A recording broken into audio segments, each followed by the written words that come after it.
Good morning students. This is Vidyashree Coaching Center, Karaikudi.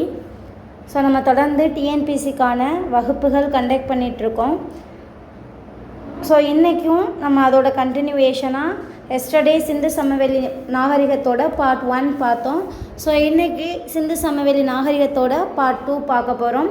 So உங்களுக்கு classes online and ஆஃப்லைனில் இருக்குது and மெட்டீரியல்ஸும் provide பண்ணுறோம். So உங்களுக்கு கிளாஸஸ் அண்ட் மெட்டீரியல்ஸ் டீட்டெயில்ஸ் தேவை அப்படின்னா 8015513365 நம்பருக்கு கால் பண்ணுங்கள். அண்ட் நாங்கள் போடுற வீடியோ நீங்கள் தொடர்ந்து கவனிக்கணும் அப்படின்னா எங்களுடைய சேனலை லைக் பண்ணுங்கள், ஷேர் பண்ணுங்கள் அண்ட் சப்ஸ்கிரைப் பண்ணுங்கள். ஸோ அப்போ தான் எங்களோட வீடியோஸ் வந்து உங்களுக்கு நோட்டிஃபிகேஷனில் வரும். ஸோ இன்றைக்கி நம்ம பார்க்க போகிறது என்ன அப்படின்னா ஹிந்து சிவிலைசேஷனோட பார்ட் 2 வீடியோ, ஓகேவா? ஸோ எஸ்டர்டே வீடியோஸ் வந்து நம்ம பார்த்துட்டோம், நாகரிகம் அப்படிங்கிறத பற்றி அதோட ஓவரால் பாயிண்ட் ஆஃப் வியூ வந்து நம்ம பார்த்தோம். ஸோ அப்போ இன்றைக்கி என்ன பார்க்க போகிறோம் அப்படின்னு பார்த்தோம்னா அதோட continuation.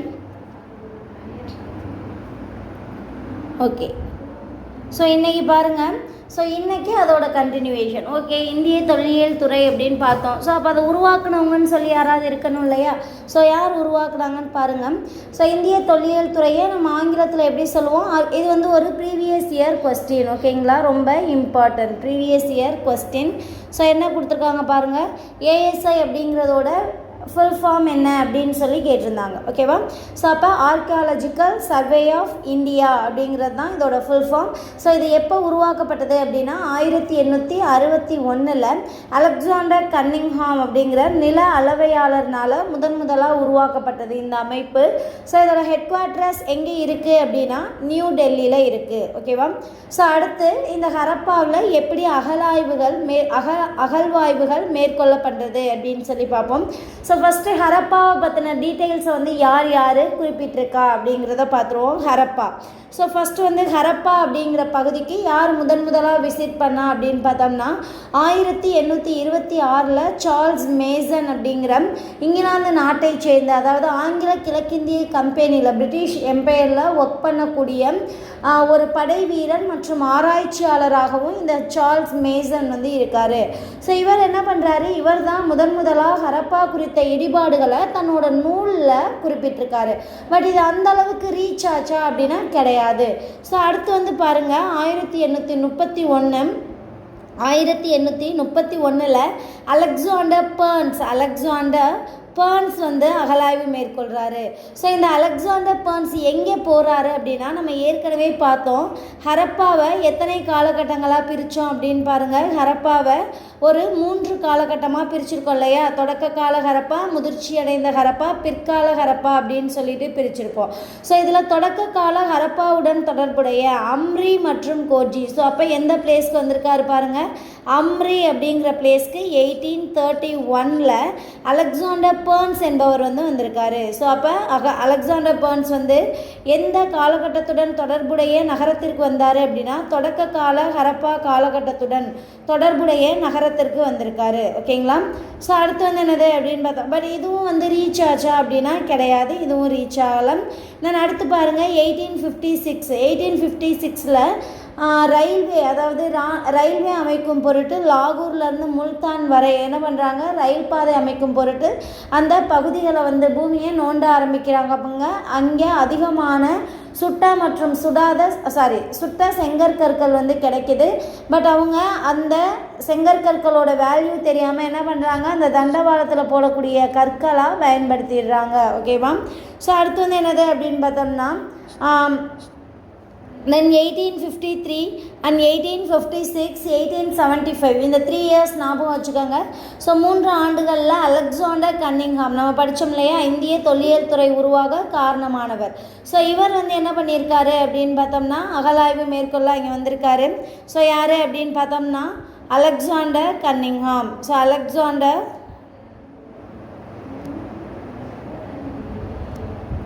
So so Alexander Cunningham. ஓகேங்களா? ஸோ அலெக்சாண்டர் கன்னிங்ஹாம் என்ன பண்ணியிருக்காரு அப்படின்னா 1853, 56 அண்ட் 75 அகலாய்வு மேற்கொண்டிருக்காரு. அடுத்து இந்திய தொல்லியல் துறையின் இயக்குனராக 1924 சர் ஜான் மார்சல் வர்றாரு. இவர் தான் ஹரப்பா அகலாய்வோட ஒரு திருப்பு முனையாகவே இருந்திருக்காரு. ஸோ அடுத்து என்ன ஆகுது அப்படின்னு பார்த்தோம்னா, ஸோ டியூரிங் திஸ் பீரியட் என்ன ஆகுது அப்படின்னா இந்திய பிரிவினைக்கான அந்த பார்ட்டிஷன் நடக்குது. இந்தியா பாகிஸ்தான் பிரிவினை நடக்குது. ஸோ இதனால் இந்த அகழ்வாராய்ச்சியில் தொய்வு ஏற்படுது. ஸோ அடுத்து இந்திய பிரிவினைக்கு பிறகு அகழ்வாராய்ச்சி அப்படின்னு பார்த்தோம்னா 1940 1940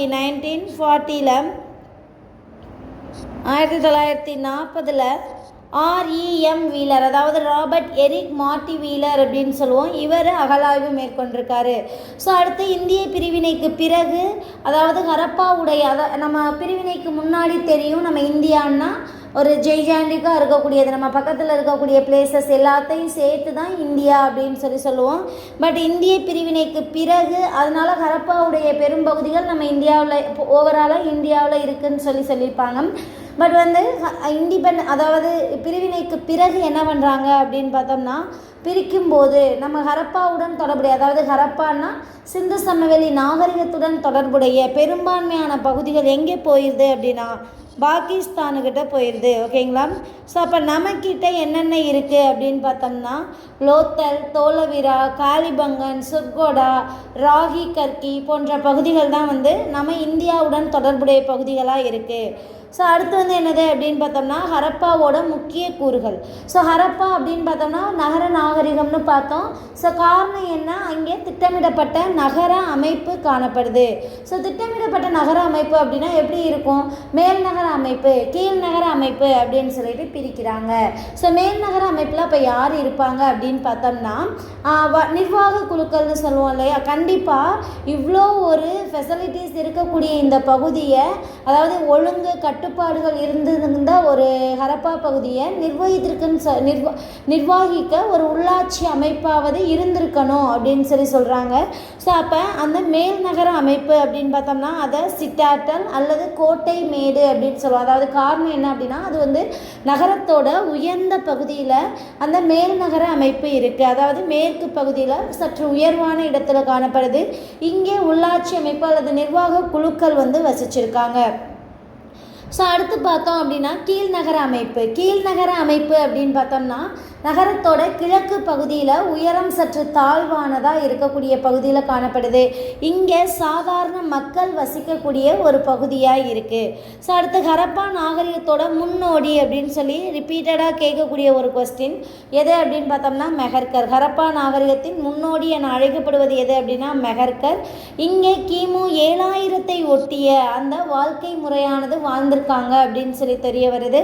இந்த மெஹர்கரில், அதாவது இந்த மெஹர்கர் அப்படிங்கிற பிளேஸ் எங்கே காணப்படுது அப்படின்னா பாகிஸ்தானில்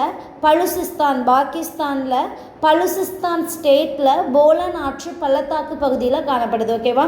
பாகிஸ்தானில் பலுசிஸ்தான் ஸ்டேட்டில் போலன் ஆற்று பள்ளத்தாக்கு பகுதியில் மெஹர்கர் காணப்படுது. ஸோ அடுத்து இந்த மெஹர்கரில் வேளாண்மை மற்றும் கால்நடை வளர்த்ததற்கான சான்று நமக்கு கிடச்சிருக்கு. எங்கே கிடச்சிருக்கு அப்படின்னா, அதாவது புதிய கற்காலத்தை சேர்ந்த சான்று எங்கே கிடச்சிருக்கு அப்படின்னு கேட்பாங்க. புதிய கற்காலத்தை சேர்ந்த மக்கள் வாழ்ந்ததற்கான சான்று, தென் வேளாண்மை மற்றும் கால்நடை வளர்ப்பிற்கான சான்று எங்கே கிடச்சிருக்குன்னு கேட்பாங்க, மெஹர்கர். ஸோ அடுத்து இந்த சிந்து சமவெளி நாகரிகத்தோட நகர அமைப்பு அப்படின்னு பார்த்தோம்னா, ஸோ நகரமானது சட்டக வடிவில் இருக்குது. தென் சாலைகள் ஒன்றுக்கொன்று செங்குத்தாக கிழக்கு மேற்காக வடக்கு தெற்காக ஒன்றுக்கொன்று செங்குத்தாக வெட்டி கொள்ளும் வகையில் அமைஞ்சிருக்கு. வீடு எல்லா வீடுமே முற்றத்துடன் கூடிய வீடாக இருக்குது. தென் இந்த வீடுகளை கட்டுவதற்கு சுட்ட மற்றும் சுடாத செங்கற்கற்களை பயன்படுத்தியிருக்காங்க. ஓகேவா? ஸோ வீடு கட்டுவதற்கு என்ன கற்கள் பயன்படுத்தியிருக்காங்க, சுட்ட மற்றும் சுடாத செங்கற்கற்கள். ஏன் சுட்ட செங்கற்கற்களை பயன்படுத்துகிறாங்க அப்படின்னு பார்த்தோம்னா அதோட திடத்தன்மை. ஸோ சுட்ட செங்கற்கற்கள் மழையினால் பாதிப்படையாது, நெருப்பினால் பாதிப்படையாது, அதுக்கு உறுதித்தன்மை அதிகமாக இருக்கும். ஸோ அதனால தான் சுட்ட செங்கற்கற்களை அதிகமாக ப்ரிஃபர் பண்ணுறாங்க. தென் சுண்ணாம்பு கலந்துருப்பாங்க. இயற்கை ஜிப்சம் எனப்படும் ஒரு வகையான சுண்ணாம்பு கலந்து அவங்க என்ன பண்ணுறாங்க அப்படின்னு பார்த்தோம்னா வீடுகள் கட்டுறாங்க. நான் அடுத்து மேல்தளம், அந்த வீட்டோட மாடி வீடு அப்படின்னு பார்த்தோம்னா, அந்த மாடி வீட்டில் இப்போ உள்ள வீடுகளில் கைப்பிடி இருக்குது இல்லையா, பட் அது இல்லாமல் எப்படி இருக்குது அப்படின்னு பார்த்தோம்னா கிடைமட்டமாக தான் இருக்குது. ஓகேங்களா, வீடானது கிடைமட்டமாக சமதளமாக தான் மேலே வந்து இருக்குது. மேலே எந்த ஒரு வேறு ஃபெசிலிட்டிஸும் இல்லை. தென் அடுத்து வந்து என்னது அப்படின்னா, ஒவ்வொரு வீட்லேயும் கட்டாயமாக கிணறு இருக்குது. அதே மாதிரி குளியல் கழிவறை அப்படின்னு சொல்லிட்டு தனித்தனியாக இருக்குது. குளியல் அறை கழிவறை வசதி தனித்தனியாக செஞ்சு கொடுத்துருக்காங்க. அதே மாதிரி கழிவுநீர் திடக்கழிவுகள் செல்வதற்கு, திடக்கழிவுகளை சேகரிக்க, திரவ கழிவுகள் வெளியேறுவதற்கு அந்த வசதிகள்லாம் ரொம்ப ஒரு மேம்பட்ட நாகரிக வாழ்க்கையை வந்து ஹரப்பா பகுதியில் மக்கள் வாழ்ந்திருக்காங்க. தென் அந்த கழிவுநீரானது மூடப்பட்ட வடிகால்கள் மூலமாக, அதாவது வீடுகள்லேருந்து வெளியேறக்கூடிய கழிவு நீரானது, இப்போ இங்கே வீடு இருக்குது அப்படின்னு வச்சுக்கிட்டோம்னா இங்கேருந்து வெளியேறக்கூடிய இந்த கழிவு நீரானது பொதுவான ஒரு கழிவுநீர் குழாயோடு சேர்ந்து நம்ம என்ன பண்ணுறாங்க அப்படின்னு பார்த்தோம்னா மூடப்பட்ட கற்களை கொண்டு மூடி இருக்காங்க. ஓகேவா, ஸோ அப்போ அந்த கற்களை கொண்டு மூடப்பட்ட கழிவுநீர் வடிகால்கள் மூலமாக கழிவுநீரானது வெளியேற்றப்படுது. அங்கேக்கெங்கே இப்போ எப்படி டிச்சை வந்து க்ளீன் பண்ணுறதுக்கு ஹோல் வைக்கிறாங்க இல்லையா, அதே மாதிரி கழிவுநீர் குழாய்கள், அந்த செல்லும் குழாய்களை வந்து அடைப்பு ஏற்பட்டாலோ அல்லது அதை வந்து க்ளீன் பண்ணுறக்கோ என்ன பண்ணுறாங்கன்னா ஒரு குறிப்பிட்ட டிஸ்டன்ஸில் கேப் வைக்கிறாங்க. ஓகேவா, குறிப்பிட்ட டிஸ்டன்ஸுக்கு இடையில வந்து என்ன பண்ணுறாங்க கேப் வைக்கிறாங்க. தென் அதே மாதிரி வேறு என்ன பண்ணுறாங்க அப்படின்னா, அந்த வடிகாலில் உள்ள தண்ணி வந்து தேங்கி இருக்காமல் இருக்கிறதுக்காக சற்று சரிவாக சரிவாகவே வந்து என்ன பண்ணியிருக்காங்க அப்படின்னா அந்த வடிகாலை வந்து அமைச்சிருக்காங்க. ஸோ இந்த அதே மாதிரி பொது சுகாதாரம் இதுக்கெல்லாம் வந்து எங்கே அப்படின்னா இங்கே ஹரப்பாவில் ரொம்ப முக்கியத்துவம் கொடுத்துருக்காங்க. தென் அடுத்த அவங்களுடைய வாழ்வாதாரம் அப்படின்னு எடுத்துக்கிட்டோம்னா வேளாண்மை செஞ்சுருக்காங்க, கால்நடை வளர்ப்பில் ஈடுபட்டிருக்காங்க. தென் மேய்ச்சலை ஒரு மேய்ச்சல் தொழிலில் ஈடுபட்டிருக்காங்க. ஓகேங்களா, ஸோ மேய்ச்சல் தொழிலையும் ஹரப்பா மக்கள் ஈடுபட்டிருக்காங்க. மட்பாண்டம் செய்கிற கலையை வந்து அவங்களுக்கு தெரிஞ்சிருக்கு. சக்கரத்தின் பயன் அவங்களுக்கு தெரிந்ததுனால இந்த மட்பாண்டம் செய்யும் கலையும் வந்து ரொம்ப எளிமையாக அவங்களுக்கு தெரிய வருது. ஸோ இந்த மட்பாண்டத்தில் வந்து எப்படி இருக்கும் அப்படின்னு, இந்த மட்பாண்டம் அப்படின்னு பார்த்தோம்னா அன்றாட தேவைகளுக்கு பயன்படுத்தக்கூடிய பொருட்கள் எல்லாமே இந்த மண்ணாலான பொருட்களாக இருக்குது. ஸோ அடுத்தவங்களோட விவசாயம் அப்படின்னு பார்த்தோம்னா ரொம்ப முக்கியம். இந்த பயிர் வகைகள்லாம் நம்ம தெரிஞ்சுக்கணுங்க. சிந்து சமவெளி நாகரிகம் அப்படின்னா சின்ன சின்ன வார்த்தைகள் கூட ரொம்ப முக்கியமானது. அப்போ அவங்க என்ன கேட்பாங்க, சப்போஸ் இதில் வேறு ஏதாவது மாற்றி கொடுத்தா கூட நமக்கு அது தப்பு அப்படிங்கிறது தெரியாது. ஓகேவா, ஸோ அப்போ என்னென்னு பாருங்கள், கோதுமை, பார்லி, அவரை வகைகள், திணை வகைகள், எள், கொண்டக்கடலை, பருத்தியை வந்து என்னன்னு சொல்கிறாங்க அப்படின்னா சிந்தன் அப்படின்னு சொல்லி சொல்கிறாங்க. ஓகேவா, பருத்தியை சிந்தன் அப்படின்னு சொல்லி சொல்கிறாங்க. ஓகேவா, ஸோ பருத்தி சிந்தன் அப்படின்னு சொல்லி சொல்கிறாங்க. சிந்தன்.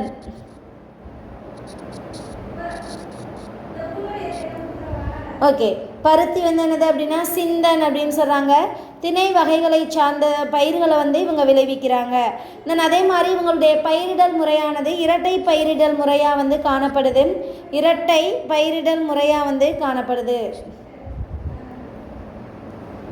ஸோ அடுத்து வந்து என்னது அப்படின்னா உழுவதற்கு கலப்பை பயன்படுத்தியிருக்காங்க, எருதுகளை பயன்படுத்தியிருக்காங்க. ஓகேவா, உழுவதற்கு எருதுகளை பயன்படுத்தியிருக்காங்க. அதே வந்து போக்குவரத்திற்கு அப்படின்னு பார்த்தோம்னா போக்குவரத்துக்கு காளைகளையும் விவசாயத்திற்கு உழுவதற்கு எருதுகளையும் வந்து பயன்படுத்தியிருக்காங்க.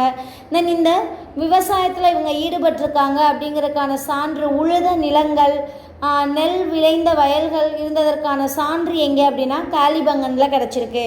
தென் பருத்தியை சாகுபடி செய்த முதல் நாகரிகம் அப்படின்னு சொல்லி எதை சொல்கிறோம் அப்படின்னா சிந்து சமவெளி நாகரிகத்தான் பருத்தியை முதன்முறையாக சாகுபடி செய்த ஒரு நாகரிகம் அப்படின்னு சொல்லி சொல்கிறாங்க.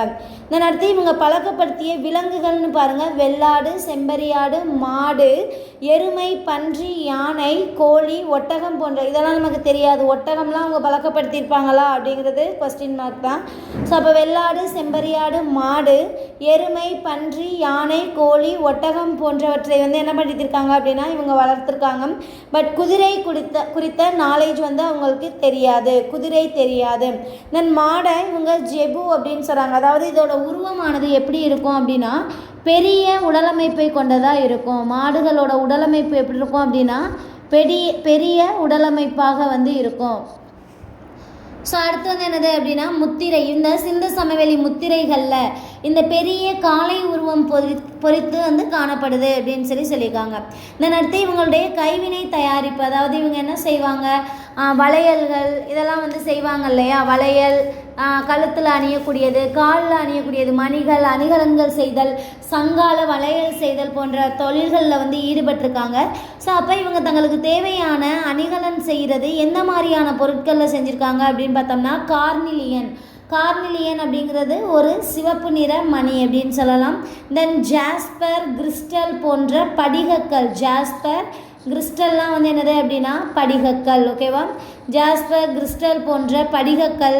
ஸ்டீடைட் அப்படின்னா நுரைக்கல் அப்படின்னு சொல்லுவாங்க. ஸ்டீடைட்னா நுரைக்கல். தென் செம்பு, வெண்கலம், தங்கம், சங்கு, பீங்கான், சுடுமண் போன்ற பொருட்களில் இவங்க என்ன பண்ணியிருக்காங்க அப்படின்னா அணிகலன்கள் வந்து செஞ்சுருக்காங்க. ஸோ அப்போ இவங்க செய்கிற இந்த அணிகலன்கள் எல்லாம் எந்த பகுதிக்கு வந்து ஏற்றுமதி செய்கிறாங்க அப்படின்னு பார்த்தோம்னா மெசபடோமியாவுக்கு. ஓகேவா, ஸோ மெசபடோமியாவுக்கு தான் ஏற்றுமதி செய்கிறாங்க. இதன் அடுத்து இவங்க சில பொருட்கள் செய்கிறாங்க. அந்த பொருட்கள் சில பொருட்கள் அது எந்தெந்த நகரத்தில் கிடச்சிருக்கு அப்படின்னு சொல்லி. ஸோ சங்கு வந்து நாகேஸ்வர், பால்கோட் அப்படிங்கிற பகுதியில் வந்து கிடச்சிருக்கு. சங்கு நாகேஸ்வர் மற்றும் பாலக்கோட் பகுதிகளில் வந்து கிடச்சிருக்கு. இதன் அடுத்து வந்து என்னது அப்படின்னா வைடூரியம் எங்கே கிடச்சிருக்கு அப்படின்னா ஷார்டுகை குகைகளில் கிடச்சிருக்கு. ஸோ நமக்கு தெரியும் ஷார்டுகை எங்கே இருக்குது அப்படின்னா ஆப்கானிஸ்தானில்.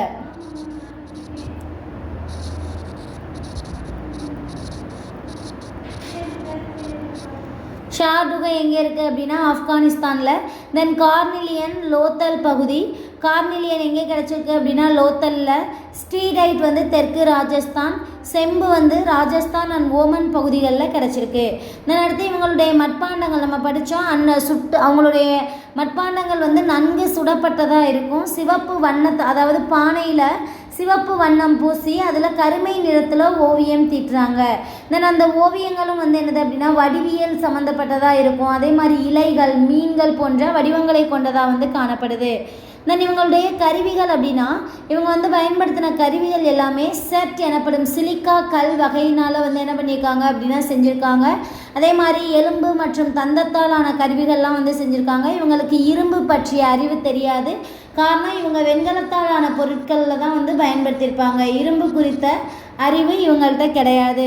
தென் இவங்க ரோரிசர்ட் எனப்படும் ஒரு வகையான கல் மூலமாக ரொம்ப கூர்மையான கற்கள், அதாவது இந்த கல் தான் இங்கேயும் சொல்லியிருக்குது. ஸோ ரோரிசர்ட் எனப்படும் கல்னால் வந்து என்னது அப்படின்னா கூர்மையான கருவிகளை வந்து செஞ்சுருக்காங்க. இந்த ரோரிசர்ட் அப்படிங்கிற கல் எங்கே கிடைக்குது அப்படின்னா பாகிஸ்தானில் ரோரி அப்படிங்கிற பகுதியில். ஓகேவா, பாகிஸ்தானில் ரோரி அப்படிங்கிற பகுதியில் கிடைத்ததுனால இதுக்கு வந்து ரோரிசர்ட் அப்படின்னு சொல்லிட்டு பெயர் வச்சுருக்காங்க. தென் இவங்களுடைய ஆடைகள் அப்படின்னு பார்த்தோம்னா பருத்தி மற்றும் பட்டாலான ஆடைகள் அணிஞ்சிருக்காங்க. தென் ஆண் பெண் 2 பேருமே வந்து அணிகலன்கள் அணிஞ்சிருக்காங்க. இவங்களுடைய மேம்பட்ட வாழ்க்கை முறையை, இவங்க வாழக்கூடிய இருப்பிடம் மற்றும் இவங்களுடைய அணிகலன்கள் மூலமாக வந்து இவங்க வெளிப்படுத்துகிறாங்க. தென் இவங்க வணிகம் அப்படின்னு பார்த்தோம்னா மெசபடோமியாவுடன் வணிகத்தில் ஈடுபட்டிருக்காங்க. இந்த ஹரப்பா முத்திரைகள், ஹரப்பாவை சேர்ந்த அந்த சிந்து சமவெளி முத்திரைகள் மேற்கு ஆசிய நாடுகளான ஹரப்பா பகுதியைச் சேர்ந்த இந்த முத்திரைகள் மேற்கு ஆசிய நாடுகளான Oman, Bahrain, Qatar, Iraq, Iran போன்ற பகுதிகளெல்லாம் வந்து கிடச்சிருக்கு. ஸோ இந்த ஓமன் பகுதியில் சிந்துவெளி பகுதியைச் சேர்ந்த ஜாடி கண்டுபிடிச்சிருக்காங்க. இதன் அடுத்து இவங்க மெசபடோமியாவுடன் வணிகத்தில் ஈடுபட்டாங்க அப்படிங்கிறதுக்கான சான்று எங்கே கிடச்சிருக்கு அப்படின்னா, அதாவது ஆவணங்கள் அப்படின்னு பார்த்தோம்னா கியூனிஃபார்ம் ஆவணங்கள். கியூனிஃபார்ம் அப்படிங்கிறது சுமேரியர்கள் உருவாக்கிய எழுத்து முறை. ஓகேவா, ஸோ அந்த கியூனிஃபார்ம் ஆவணங்களில் ஹரப்பா மற்றும் மெசபடோமியாவுக்கு இடையே வந்து வணிகம் நடைபெற்றது அப்படிங்கிறதுக்கான சான்று வந்து நமக்கு கிடச்சிருக்கு. தென் இந்த கியூனிஃபார்ம் ஆவணங்கள் இது ரொம்ப முக்கியம். ஓகேவா, கியூனிஃபார்ம் ஆவணங்களில் சிந்துவெளி பகுதியை அடையாளப்படுத்தக்கூடிய பகுதி எது அப்படின்னு சொல்லி கேட்பாங்க, மெலுக்கா. கியூனிஃபார்ம் ஆவணங்களில் சிந்துவெளி பகுதியை அடையாளப்படுத்தக்கூடிய பகுதி எது அப்படின்னா மெலுக்கா.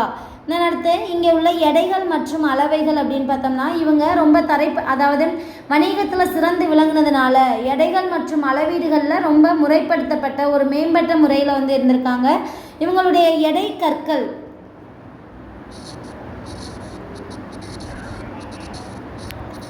ஸோ இவங்களுடைய எடை கற்கள் வந்து கனசதுர வடிவத்தில் சட் எனப்படும் ஒரு வகையான கல்னால் வந்து செஞ்சுருப்பாங்க. இந்த எடைக்கற்கள் வந்து ஈரடிமான எண்முறை, அதாவது 1 × 2, ஸோ 2, 2 × 2 4, 4 × 2 8 அப்படின்னு சொல்லிட்டு ஈரடிமான எண் முறையில் 1:2:4:8:16:32 என்று ஈரடிமான எண் முறையில் இருக்கும். ஸோ இந்த 1 அப்படிங்கிறது எதுக்கு சமமானது அப்படின்னா 13.63 கிராமுக்கு சமமானது. ஸோ இந்த 1ங்கிறது எந்த அளவுக்கு சமமானது அப்படின்னா 13.63 கிராமுக்கு சமமானது. நான் அடுத்து வந்து என்னது அப்படின்னா குஜராத்தில் லோத்தல் அப்படிங்கிற பகுதியில் தந்தத்தினால் ஆன மிகச்சிறிய அளவுகோல் 1.75 சென்டிமீட்டர் அதாவது 1704 மில்லிமீட்டர் அளவுக்கான ஒரு அளவுகோல் வந்து கிடச்சிருக்கு. தந்தத்தினாலான அளவுகோல் 1.75 centimetre, 1 inch is equal to 1.75 centimetre என்ற அளவுக்கு வந்து அந்த அளவுக்கு அந்த காலகட்டத்தில் இருந்த நாகரிகத்திலே மிகச்சிறிய அளவீடுகளை கொண்டதாக வந்து இங்கே கிடைச்சிருக்கு. நான் அடுத்து இவங்களுடைய முத்திரைகள் மற்றும் எழுத்துருக்கள் அப்படின்னா ஹரப்பா பகுதி, சிந்துவெளியை சேர்ந்த பகுதிகளில் இவங்க அகழாய்வு மேற்கொள்ளும் போது எத்தனை எழுத்து தொகுதிகள் கிடைச்சது அப்படின்னா 5000க்கும் மேற்பட்ட 5000 எழுத்து தொகுதிகள் வந்து கிடைச்சிருக்கு. இந்த எழுத்து தொகுதிகளில் இந்த 5000 எழுத்து தொகுதிகளிலே மிக நீளமான இருக்கக்கூடிய எழுத்து தொகுதியில் எத்தனை குறியீடுகள் இருக்குது அப்படின்னு பார்த்தோம்னா 26 குறியீடுகள் வந்து காணப்படுது. ஸோ அடுத்து இவங்களுடைய கலைகள் மற்றும் பொழுதுபோக்கு அப்படின்னு பார்த்தோம்னா மெஹஞ்சதாரோவில் பூசாரி அரசன் சிலை அல்லது மதகுரு சிலை வந்து கிடச்சிருக்கு. இந்த சிலையானது சுண்ணாம்பு கற்களால் வந்து உருவாக்கப்பட்டிருக்கு. இந்த சிலை வந்து எப்படி இருக்கும் அப்படின்னா ரொம்ப வந்து நீட்டாக டீசெண்டாக இருக்க மாதிரி அந்த ஆடை வந்து எப்படி இருக்கும் அப்படின்னா நம்மளுடைய இடது பக்கம் வந்து போர்வை போத்துன மாதிரியும் அதில் சின்ன சின்ன டிசைன்ஸ் இருக்கும். தென் வலது கையோட மேற்பகுதியில் சிறிய ஒரு அணிகலன் அணிஞ்சிருப்பார். தென் காதில் அணியக்கூடிய அணிகலன் மூக்கு வரையும் ஜாயின் பண்ணுற மாதிரி அணிகலன் அணிஞ்சிருப்பாங்க. தென் அடுத்து வந்து என்னது அப்படின்னு பார்த்தோம்னா அவங்களுடைய தலை மற்றும் தாடி முடியெல்லாம் ரொம்ப நேர்த்தியாக வந்து என்ன பண்ணியிருப்பாங்க அப்படின்னா ஒழுங்குபடுத்தியிருப்பாங்க. நெத்தியில் வந்து ஒரு காயின் அளவுக்கான ஒரு வட்ட அணிகலன் வந்து அணிஞ்சிருப்பாங்க. ஓகேவா? ஸோ அடுத்து இன்றளவும் அந்த சிலை வந்து அந்த பகுதியைச் சேர்ந்த மக்கள் வழிபட்டு வருவதாக சொல்கிறாங்க. அதன் அடுத்து நடனமாடும் பெண்ணின் சிலை. ஸோ நடனமாடும் பெண்ணின் சிலை வந்து கிடச்சிருக்கு. ஸோ இந்த சிலையை பார்த்துட்டு ஜான் மார்சல் என்ன சொல்லுவார் அப்படின்னா இது அதாவது 3000 ஆண்டுகளுக்கு முற்பட்டதாக தான் இருக்கணும் அப்படின்னு சொல்லியிருப்பார். ஸோ இந்த நடனமாடும் பெண்ணின் சிலையில் வந்து ஒரு கை முழுவதும் வளையல் அணிஞ்சிருக்கும். அதே மாதிரி நிர்வாண சிலையாக வந்து இருக்கும். ஸோ அடுத்து இவங்களுடைய சமயம், இது வந்து செம்பாலான சிலை, இது ரொம்ப முக்கியம். மொஹஞ்சதாரோவில் பூசாரி அரசன் சிலை சுண்ணாம்பால் ஆனது, நடனமாடும் பெண்ணின் சிலை செம்பால் ஆனது. ஸோ அடுத்து வந்து சமயம் அப்படின்னு பார்த்தோம்னா இவங்க இயற்கையை இறைவனாக வழிபட்டிருக்காங்க, அரச மரத்தை வந்து இறைவனாக வழிபட்டிருக்காங்க. நான் அடுத்தது என்னது அப்படின்னா தாய் கடவுள், அங்கே கிடைத்த பெண் சிலையின் மூலமாக தாய் கடவுள் வழிபாடு இருந்திருக்கலாம் அப்படின்னு சொல்கிறாங்க. இறந்தவர்களை புதைக்கும் அறிவு வந்து இவங்கள்ட்ட இருக்குது. தென் அடுத்து வேள்வி பீடங்கள், நெருப்பு குண்டலங்கள் போன்ற பகுதிகள் வந்து காலிபங்கனில் நமக்கு கிடச்சிருக்கு. ஸோ அடுத்து இந்த நாகரிகமானது கிமு 1900 சரிய தொடங்கிடுது. ஸோ சரிஞ்சதுக்கப்புறம் அதுக்கான காரணங்களாக வந்து சிலர் சொல்கிறாங்க பாருங்கள், அந்நிய படையெடுப்பு. ஸோ அந்நிய படையெடுப்புன்னு சொல்லிட்டு வீலர் வந்து சொல்கிறார், நாகரிகம் அழிந்ததற்கான காரணங்களாக வந்து அந்நிய படையெடுப்புன்னு சொல்லி வீலர் சொல்கிறாரு. தென் வெள்ளப்பெருக்குன்னு சொல்லி John Marshall and S R Rao வந்து வெள்ளப்பெருக்குனால அதாவது நாகரிகம் வந்து சரிஞ்சிருக்கலாம் அப்படின்னு சொல்கிறாங்க. தென் சுற்றுச்சூழல் மற்றும் பருவகால மாறுபாட்டின் காரணமாக இந்த நாகரிகமானது சரிஞ்சிருக்கலாம்னு சொல்லிட்டு ஸ்டெயின் மற்றும் பேட்ச்வர்ஸ் அப்படிங்கிறவங்க வந்து சொல்கிறாங்க. தென் அடுத்து நோய் தொற்று காரணமாக இந்த நாகரிகம் சரிவு ஏற்பட்டிருக்கலாம்னு சொல்லிட்டு கென்னடி அப்படிங்கிறவர் வந்து தன்னோட கூற்றை சொல்கிறாரு. தென் அகைன் ஜான் மார்சல் நிலநடுக்கத்தின் மூலமாக நாகரிகம் வந்து சரிவு ஏற்பட்டிருக்கலாம் அப்படின்னும், காகர் ஆற்றோட திசை மாற்றத்தினால நாகரிகத்தோட சரிவு ஏற்பட்டிருக்கலாம்னு சொல்லிட்டு ஜேஎஃப் ஹோல்ஸ் அப்படின்னு சொல்லிட்டு ஹோல்ஸுங்கிறவர் வந்து சொல்லியிருக்காரு. ஸோ கிமு 1900 இந்த நாகரிகமானது சரிய ஆரம்பிச்சிச்சு. சரிஞ்சதுக்கு பிறகு மக்கள் எல்லாம் எங்கே போகிறாங்க அப்படின்னா கிழக்கு நோக்கி நகர ஆரம்பிக்கிறாங்க. தென் இவங்களுடைய எழுத்து வந்து வலது பக்கத்துலேருந்து எழுத ஆரம்பித்து இடது பக்கத்தை நோக்கி வந்து போவாங்க. ஓகேவா? ஸோ அடுத்து வந்து என்னது அப்படின்னு பார்த்தோம்னா ஸோ ரொம்ப முக்கியமானது ஒன்று விட்டாச்சு, நம்ம பெருங்குளம். ஓகேவா? ஸோ இந்த பெருங்குளம் அப்படிங்கிறது எங்கே கிடைத்தது அப்படின்னு பார்த்தோம்னா பெருங்குளம். ஸோ இந்த பெருங்குளம் வந்து எங்கே கிடைச்சிருக்கு அப்படின்னா மெஹஞ்சதாரோ. பெருங்குளம் கிடைத்த இடம் மெஹஞ்சதாரோ. ஓகேவா? ஸோ இது மாபெரும் குளியல் குளம், உலகில் கட்டப்பட்ட முதல் பொதுக்குளம் அப்படின்னு சொல்லுவாங்க. எதை அப்படின்னா இந்த குளியல் குளத்தை வந்து சொல்லுவாங்க. ஸோ இந்த குளியல் குளம் அப்படின்னு பார்த்தோம்னா முற்றத்துடன் கூடிய பெருங்குளமாக இருக்கும். 4 பக்கங்கள்லையும் நடைபாதை இருக்கும். ஓகேவா? 4 பக்கங்கள்லையும் நடைபாதை இருக்கும். ஸோ 4 பக்கங்களில் நடைபாதை. இதில் வடக்கு மற்றும் தெற்கில் மட்டும் என்ன இருக்கும் அப்படின்னா படிக்கட்டுகள் இருக்கும். ஓகேவா? வடக்கு மற்றும் தெற்கில் ஸ்டெப்ஸ் இருக்கும். ஸோ ஓகேவா? ஸோ வடக்கு மற்றும் தெற்கில் படிக்கட்டுகள் இருக்கும். நடைபாதை அருகே இந்த 4 பக்கமும் என்ன இருக்குது அப்படின்னு பார்த்தோம்னா நடைபாதைகள் இருக்குது.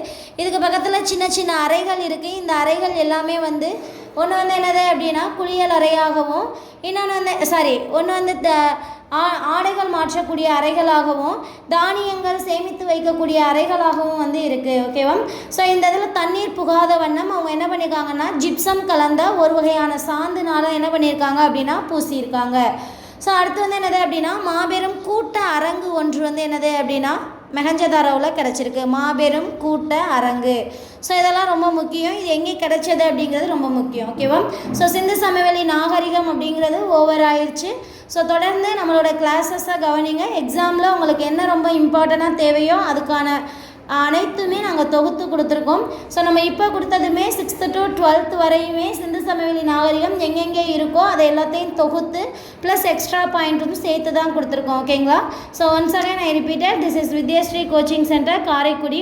ஸோ நம்ம டிஎன்பிசிக்கான கிளாஸஸ் தான் கண்டக்ட் பண்ணிகிட்ருக்கோம். ஆன்லைன் அண்ட் ஆஃப்லைன் ரெண்டுலேயுமே கிளாஸஸ் வந்து அவைலபிளாக இருக்குது. அண்ட் மெட்டீரியல்ஸும் ஸ்டூடெண்ட்ஸுக்கு ப்ரொவைட் பண்ணுறோம். ஸோ உங்களுக்கு கிளாஸஸ் அண்ட் மெட்டீரியல்ஸ் பற்றின டீட்டெயில்ஸ் தேவை அப்படின்னா 8015513365 நம்பருக்கு கால் பண்ணி ஃபர்தர் டீட்டெயில்ஸ் கேட்டு தெரிஞ்சுக்கோங்க. ஸோ நம்மளுடைய சேனலை லைக் பண்ணுங்கள், ஷேர் பண்ணுங்கள் அண்ட் சப்ஸ்கிரைப் பண்ணுங்கள். Thank you students. Once again thank you very much.